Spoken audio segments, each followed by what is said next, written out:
ಈ ಪ್ರಕರಣದ ಆರೋಪಿ ನಂಬರ್ 1 ಪವಿತ್ರ ಗೌಡ ಆಕೆಯೂ ಕೂಡ ಜೈಲು ವಾಸವನ್ನು ಅನುಭವಿಸ್ತಾ ಇದ್ದಾರೆ. ಪವಿತ್ರ ಗೌಡಗೆ ಈಗ ಸೊಳ್ಳೆಯ ಕಾಟವಂತೆ.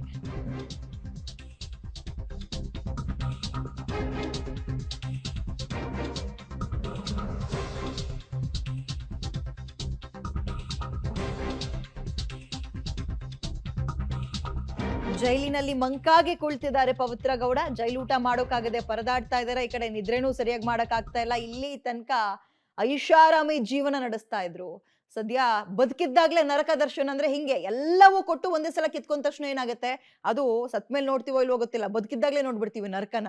ಆ ರೀತಿಯ ಪರಿಸ್ಥಿತಿ ಬಹುಶಃ ಪವಿತ್ರ ಗೌಡಗ್ ಬಂದಂಗ್ ಕಾಣಿಸ್ತಾ ಇದೆ. ಲಕ್ಷಾಂತರ ರೂಪಾಯಿ ಕೊಟ್ಟು ಹಾಸಿಗೆ ತಗೊಂಡ್ರು ನಿದ್ರೆ ಬರ್ತಿರ್ಲಿಲ್ಲ ಮನೇಲಿದ್ದಾಗ. ಚಾಪೆ ಮೇಲೆ ಮಲ್ಕೋ ಅಂದ್ರೆ. ಹೆಚ್ಚಿನ ಡೀಟೇಲ್ಸ್ ನಮ್ಮ ಪ್ರತಿನಿಧಿ ಅಂಬರೀಶ್ ನೀಡ್ತಾರೆ.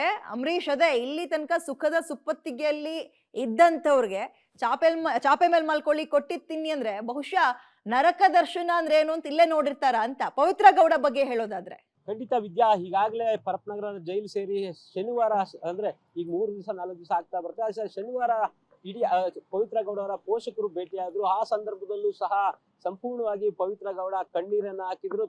ಸಾಕಷ್ಟು ಏನು ನೋವಿನ ಮಾತುಗಳನ್ನ ಹಾಡಿದ್ರು. ಜೊತೆಗೆ ಮಗಳನ್ನ ಮಿಸ್ ಮಾಡ್ಕೊಳ್ತಿರೋ ಬಗ್ಗೆನೂ ಸಹ ಪೋಷಕರು ಬಳಿ ಹೇಳಿಕೊಂಡಿದ್ರು. ಆದ್ರೆ ಪೋಷಕರು ಶನಿವಾರ ಬಂದು ಹೋಗಿದ್ದು ಹೊರತುಪಡಿಸಿದ್ರೆ ಇಲ್ಲಿ ತನಕ ಯಾರೂ ಸಹ ಭೇಟಿ ಆಗಿಲ್ಲ. ಸಂಪೂರ್ಣವಾಗಿ ಜೈಲಿನಲ್ಲಿ ಕೊಡುವಂತಹ ಊಟವನ್ನೇ ತಿನ್ಬೇಕು. ಕಳೆದ 2 ದಿನ ಸಂಪೂರ್ಣ ಊಟವನ್ನೇ ಮಾಡದೆ ಸಂಪೂರ್ಣವಾಗಿ ಬರೀ ನೀರು ಮತ್ತು ಬಿಸ್ಕೆಟ್ ಅನ್ನ ತಿನ್ಕೊಂಡಿದ್ರು. ಅದಾದ ನಂತರ ಈಗ ಸ್ವಲ್ಪ ಮಟ್ಟಿಗೆ ಜೈಲಿನ ಊಟವನ್ನೇ ತಿನ್ಬೇಕು, ಯಾಕಂದ್ರೆ ಬೇರೆ ವಿಧಿ ಇಲ್ಲ. ಹಾಗಾಗಿ ಜೈಲಿನಲ್ಲಿ ಕೊಡುವಂತಹ ಅನ್ನ ಸಾಂಬಾರು, ಚಪಾತಿ ಅಥವಾ ಮಜ್ಜಿಗೆ, ಬೆಳಗ್ಗೆ ಒಂದು ತಿಂಡಿ ಮಾತ್ರ ಕೊಡ್ತಾರೆ.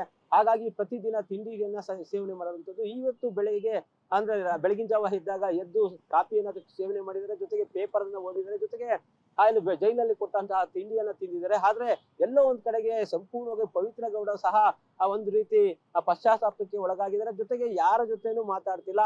ಪವಿತ್ರ ಗೌಡ ಇರುವಂತಹ ಬ್ಯಾರೆಕ್ ನಲ್ಲಿ ಬೇರೆ ಪ್ರಕರಣಗಳಲ್ಲಿ ಜೈಲು ಪಾಲಾಗಿರುವಂತಹ 8 ಜನ ಮಹಿಳಾ ಕೈದಿಗಳಿದ್ದಾರೆ. ಸೊ ಅವ್ರ ಜೊತೆನೂ ಸಹ ಮಾತಾಡೋದಕ್ಕೆ ಮುಂದಾಗ್ತಾ ಇಲ್ಲ. ಸಂಪೂರ್ಣವಾಗಿ ಒಂದ್ ರೀತಿ ಪವಿತ್ರ ಗೌಡಗೂ ಸಹ ಒಂದು ಜೈಲಿಗೆ ಬಂದ ನಂತರ ಸಾಕಷ್ಟು ಕಷ್ಟಗಳನ್ನ ಎದುರಿಸ್ತಾ ಇದ್ದಾರೆ. ಒಂದ್ ಕಡೆಗೆ ರಾತ್ರಿ ನಿದ್ದೆ ಮಾಡದೆ ಪದೇ ಎದ್ದು ಕೂತ್ಕೋತಾರೆ. ಹಾಗಾಗಿ ಪವಿತ್ರ ಗೌಡದು ಸಂಪೂರ್ಣ ಈಗಿನ ಜೈಲಿನಲ್ಲಿ ಕಾಲ ಕಳೆಯೋದಕ್ಕೆ ಎಷ್ಟರ ಮಟ್ಟಿಗೆ ಅಂದ್ರೆ ಐಷಾರಾಮಿ ಜೀವನ ಮಾಡ್ತಿದ್ದರು. ಈಗ ಏಕಾಏಕಿ ಜೈಲಿನಲ್ಲಿ ಸಂಪೂರ್ಣ ವನವಾಸ ಮಾಡುವಂತ ಪರಿಸ್ಥಿತಿ ಬಂದಿರುವಂತದ್ದು. ವಿದ್ಯಾ, ಥ್ಯಾಂಕ್ ಯು ತಮ್ಮ ಡೀಟೇಲ್ಸ್ಗೆ ಅಂಬರೀಶ್. ಪವಿತ್ರ ಗೌಡ ಅವರಿಗೆ ಮಾತಾಡ್ತೀನಿ ಅಂದ್ರೂ ಯಾರು ಸಿಗ್ತಾ ಇಲ್ಲ. ದರ್ಶನ್ ಅವರಿಗೆ ಒಳಗೆ ಜೊತೆಲೇ ಇದ್ರು ಮಾತಾಡಕ್ ಇಷ್ಟ ಇಲ್ಲ. ಇಂಥ ಪರಿಸ್ಥಿತಿ ಇದೆ.